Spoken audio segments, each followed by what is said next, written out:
Sir, yung NDF consultant na hinuli sa Bayugan. Yun nga, problema rin yan. Tapos sinabi nila hinuli dahil may kaso.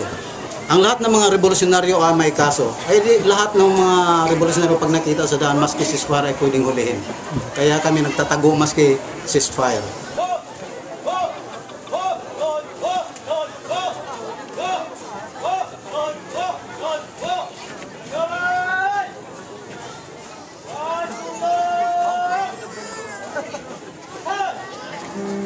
Sama sa buhay o pagbaon,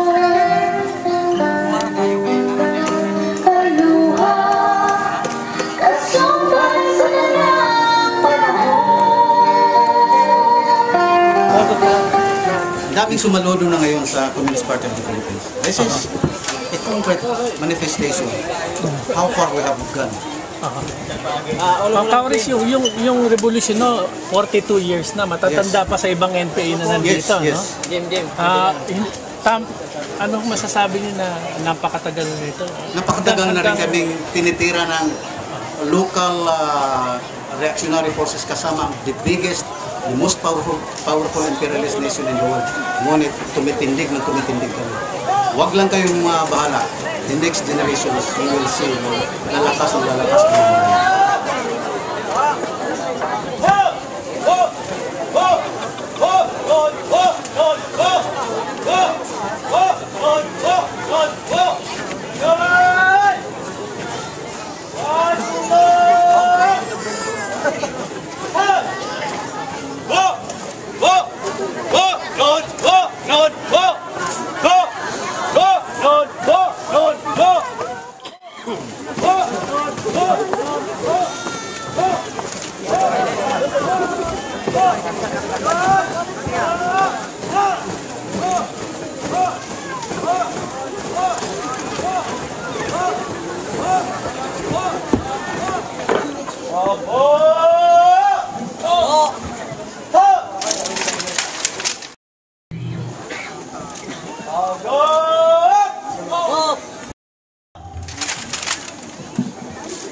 Leadership sa statement sila o for the anniversary?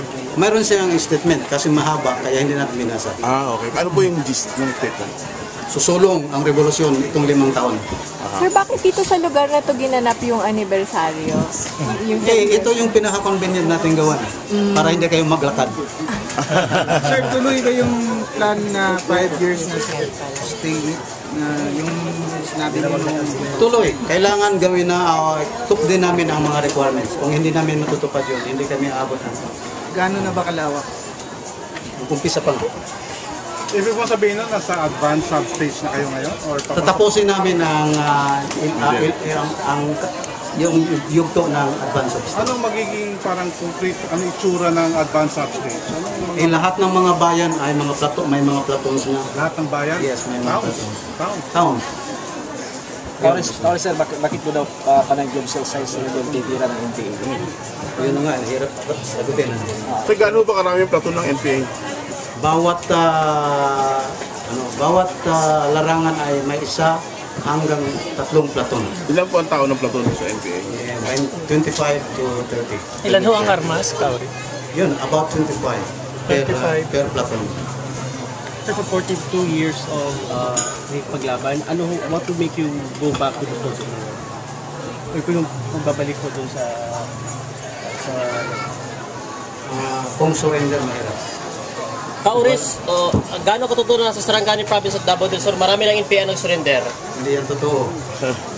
Kauris, dun sa bagong plan ng yung counterinsurgency ng bayanihan, mukhang ang focus nila, hearts and mind. Yes. Human rights, community organizing, gumagamit din ng hearts and mind approach, di ba? Paano yung laban mapapaiba nitong OPLA nito sa inyo? Pag ang community organizations for peace and development ay ang emphasis ay human rights at saka sa sinasabing peace. Dapat ang peace ay nakabatay sa social justice. Hindi yan kayang ibigay ng mga army ang social justice. Ulitin ko lang ulit tanong, sino mas mahirap kalaban? Si Marcos o si Noynoy Aquino? We have to be realistic. Bawat revolution na ito. Realistically, yung yugto ni Marcos ay siya nagparami ng NPA. Itong yugto naman ni Aquino, susulong pa rin ang NPA. Walang masasabi. Hindi natin pwedeng sabihin na mas gusto natin si Marcos. Hindi pwedeng sasabihin mas gusto natin si Aquino. Ang revolusyonaryo, maski ano ang sitwasyon, ay kaya niyang gampanan, palakasin ang sarili. Kasi yung to popular sa tao eh. Hindi ba kayo mahirapan? Si Noynoy. Malakas sa Hindi na siya survey. popular sa mga base natin.